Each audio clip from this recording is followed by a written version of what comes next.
Business में 1 जुलाई से कुछ टर्मिनोलॉजी चेंज हो रहा है। तो 1 जुलाई से पहला जैसे हम लोग पीसी ज्वाइन करते हैं, वो तो पीसी वैसे ही ज्वाइन होगा। तो पीसी को पहले भी, पीसी को सिर्फ एक बेनिफिट था कि वो प्रोडक्ट को खरीद सकता था, वो बेच नहीं सकता था, और आगे अपने न पीसी क्रिएट कर सकता था, न कुछ एडीएस क्रिएट कर सकता था। यानी जो पीसी पीसी जैसे चला रहा वैसे ही पीसी अब चला आएगा आगे। और अब एक नया टर्मिनोलॉजी ऐड होगा, एडीआर, एम्बे डायरेक्ट रिटेलर। यानी इसका मतलब जो 1 जुलाई से every new joining will start with selling to consumer and will be called ADR.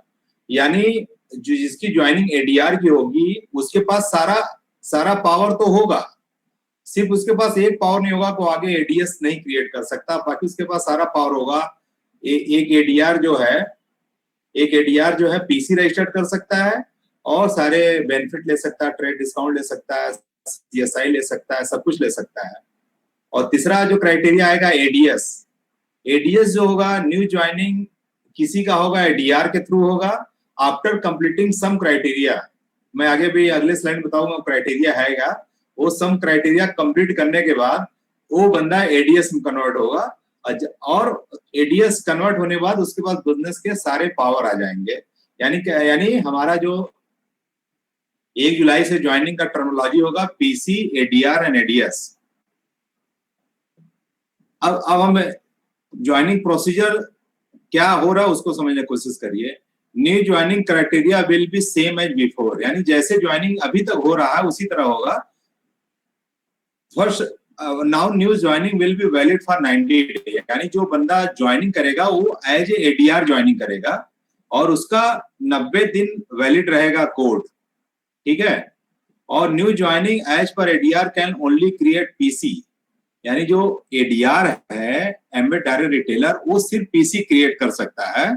और ADR can do his and her personal order, वो अपना पर्सनल ऑर्डर भी कर सकता है। ADR can not join any new distributor, यानी जो ADR होगा वो आगे किसी को डिस्ट्रीब्यूटर नहीं क्रिएट कर सकता, वो सिर्फ पीसी क्रिएट कर सकता है। और उसकी ज्वाइनिंग की जो वैलिडिटी होगी वो 90 डे की होगी, पहले 90 दिन के अंदर। तो पहले 90 दिन के अंदर उसको कुछ काम करना है। पहले 90 दिन के अंदर दोस्तों उसको एक कोई भी नया एडीआर ज्वाइन करता है, यानी एम्बेड डायरेक्ट रिटेलर ज्वाइन करता है, तो उसको पहले 90 दिन के अंदर मिनिमम 3 पीसी ज्वाइनिंग कराना है और उस पे मिनिमम 5,000 रुपए का बिजनेस टर्नओवर क्रिएट करना है। और जैसे ये फुलफिल क्राइटेरिया कर देगा, और अगर ये 90 दिन में क्राइटेरिया नहीं फुलफिल कर पाता है दोस्तों, तो वो स्वयं एक पीसी बन जाएगा। यानी जो एडीआर ज्वाइन करेगा, अगर वो 90 दिन में क्राइटेरिया नहीं फुलफिल करता है तो स्वयं एक पीसी बन जाएगा। इसका मतलब क्या हुआ, यानी अगर आप डायरेक्ट लोगों को प्रमोट, आप बिजनेस में लोगों की मिनिमम ज्वाइनिंग 5,000 से होगी, यानी आप लोगों से 5,000 की ज्वाइनिंग होगी, तो 3 पीसी पे 5,000 बिजनेस करेगा तभी वो आगे एलिजिबल होगा बिजनेस करने के लिए। और 90 दिन की क्राइटेरिया जैसे ही एडीआर ने कंप्लीट किया, यानी कोई एडीआर अगर 90 दिन के अंदर 3 पीसी 5,000 रुपए का कर लेता है तो उसका बिजनेस अगले 12 मंथ के लिए वैलिड हो जाएगा। और in the whole year he she has to do 10,000 sales turnover. किसी भी एडीआर को 10,000 रुपए का साल का टर्नओवर करना होगा अपने बिजनेस को सेफ रखने के लिए, और उस 10,000 रुपए में मिनिमम 5,000 रुपए उसका टर्नओवर एक ग्राहक से आना चाहिए पीसी से, ठीक है। अगले स्लाइड में मैं बताना क्या जैसे वो 90 दिन में अपनी क्राइटेरिया फुलफिल करेगा, after completing the 90 day criteria the ADR will allow to do, जैसे वो 90 दिन के अंदर अपनी क्राइटेरिया फुलफिल करता है तो उसको एक कंपनी से उसके मेल आईडी पे, उसके एसएमएस बॉक्स में, उसके एम्बे की लॉगिन आईडी में एक एम्बे और केपीएमजी का एक टाई अप सर्टिफिकेशन प्रोग्राम आएगा।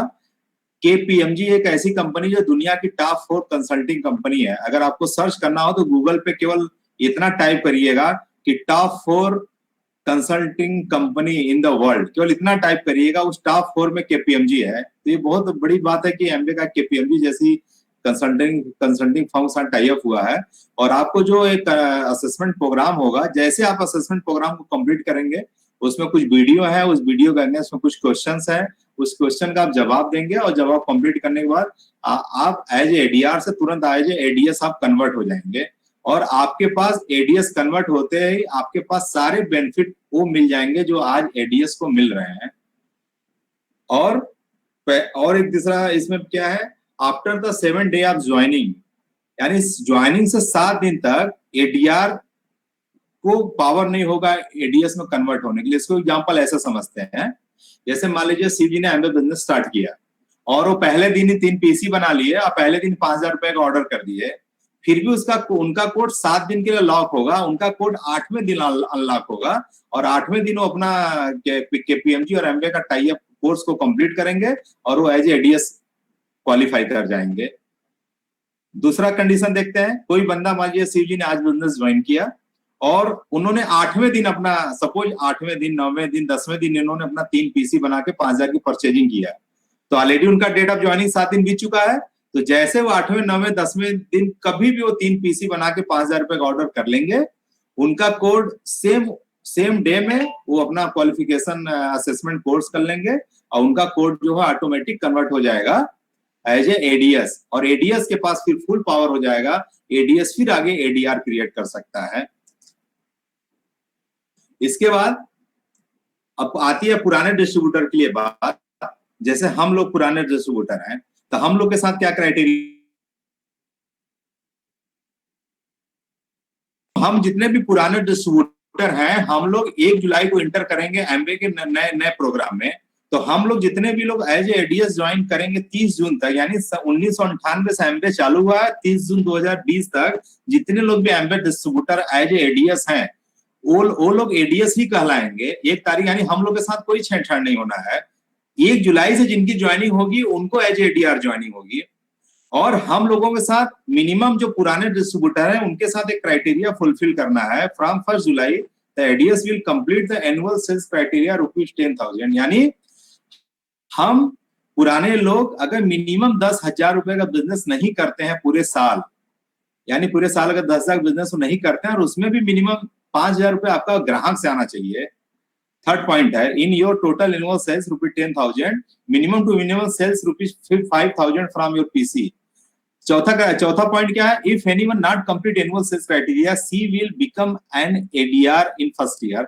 फॉर एग्जांपल, जो इस साल एडीएस से अगले साल एडीएस जाते हैं और वो पूरे साल, सपोज पूरे साल उन्होंने 10,000 की क्राइटेरिया को फुलफिल नहीं किया। अभी तक क्या होता था, अगर पूरे साल की आप वैल्यू परचेज नहीं करते थे आप तुरंत पीसी हो जाते थे, तो आपके नीचे का एलएस आपके अपलाइन को चला जाता था, जो बड़ा कष्टकारी होता था। मगर अब ऐसा नहीं है, अब कंपनी ने इसको 2 साल बढ़ा दिया है। जैसे 1 जुलाई को जितने भी पुराने लोग एडीएस होंगे, सपोज अगले साल किसी के नीचे मान लीजिए 20-25 लोगों की टीम है और वो 10,000 की क्राइटेरिया नहीं पूरा करते हैं, तो वो दूसरे साल वो एडीआर हो जाएंगे, यानी उनका पावर छीन लिया जाएगा ज्वाइनिंग कराने का, वो उनको एडीआर बना दिया जाएगा।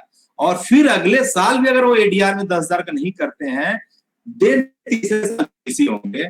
लिखा है in second year will become PC if they are not complete the annual sales criteria in first year again, यानी अगर वो पहले साल की क्राइटेरिया को अगले साल भी नहीं पूरा करते हैं तो वो पीसी बने। यानी अब कंपनी ने एक मौका किया है कि अगर कोई एडीएस एडीआर बन गया, 10,000 का सेल्स क्राइटेरिया पूरा नहीं किया और जैसे वो 10,000 खरीद लेता है दूसरे साल, वो फिर एडीएस हो जाएगा। यानी कहने के क्या मतलब कि ये जो नया सेल्स क्राइटेरिया कंपनी में आया है, इसका टोटल मतलब है कि आज के डेट में जो लोग भी अंदर बिजनेस ज्वाइन करते हैं, फ्री का बिजनेस है, लोग कोई बिजनेस नहीं करते। कुछ एमबे में बहुत सारे लोगों के एलओएस में पूरे साल का साल लोग पीवी नहीं करते हैं। अभी तक क्या था, साल में अगर आप एक आंवला तेल भी ले लीजिए तो आपका कोड सुरक्षित रहता था, बट अब ऐसा नहीं है।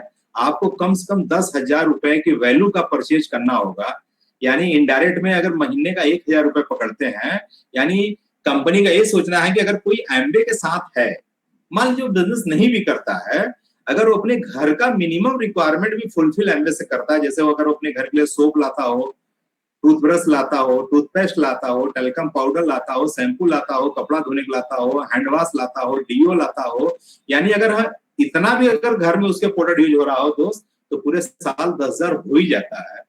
तो होता क्या है कि लोग इतना भी नहीं करते हैं, तो कंपनी ने ये एक प्रकार से एक फिल्ट्रेशन सिस्टम लाया है कि जो लोग अगर नहीं 10,000 रुपए का बिजनेस करेंगे तो वो फिल्टर होते जाएंगे। इसका दूसरा पहलू ये भी है, इससे आपका बिजनेस भी बढ़ेगा। हम लोग का बिजनेस भी बढ़ेगा। हम लोग के जितने भी टीम में नए लोग आएंगे, मिनिमम 10,000 रुपए का बिजनेस साल तो आएगा ही आएगा। उनको अगर अपना बिजनेस स्टेटस बचाना है तो हम तो यही कहेंगे कि 1 जुलाई से अगर हम लोग ऐसा ज्वाइनिंग ही हम लोग 100 पॉइंट से प्रमोट करें, अगर हम लोग ज्वाइनिंग अगर इस बिजनेस में वैल्यू क्रिएट करके प्रमोट करें बिजनेस, यानी हम ज्वाइनिंग 100 पीबी का ही करा दें। यानी जैसे मान लीजिए शिव जी ने एमबे बिजनेस ज्वाइन करने का मूड बनाया जुलाई के बाद, और 10,000 से उन्होंने एमबे ज्वाइन कर लिया और 3 पीसी बनाकर अगर 10,000 की परचेजिंग कर लेते हैं तो उनका पूरे साल के लिए आईडी सेफ हो गया, एज एडीएस हो गए। और एक बार में अगर वो 10,000 रुपए से बिजनेस ज्वाइन किया है, होता क्या है, जो जिस क्राइटेरिया से ज्वाइन करता है वो आगे भी उसी क्राइटेरिया से लाने की कोशिश करता है। होता क्या, फ्री का बिजनेस है, एक बंदा फ्री में आता है, वो 5 को फ्री में लाता है, 5 और 2 को फ्री में लाते हैं। पता चला टीम तो बन जाती है 20-25 को, मगर सारे लोग फ्री समझते हैं इस बिजनेस को। बट ये बिजनेस फ्री नहीं है, केवल एंट्री फीस फ्री है। लोग मगर इसको बिजनेस भी फ्री में करना चाहते हैं, तो ऐसा नहीं है। तो एमए ने जो नया एक सेल्स क्राइटेरिया लाया है कि मिनिमम 5,000 रुपए, उससे है कि अब आपकी ज्वाइनिंग में भी कुछ पीबी जनरेट होगा। नहीं तो होता क्या कि पता चला महीने में 20 ज्वाइनिंग आप लाए और पीबी केवल 4 लोगों ने किया, 16 लोगों ने पीबी नहीं किया। अब क्या है, 20 ज्वाइनिंग भी आएगी तो 20 लोग पीबी करेंगे। तो सबसे बेस्ट तरीका है कि हम 100 पॉइंट को प्रमोट करना शुरू करें। ये इससे बेस्ट तरीका कुछ नहीं है।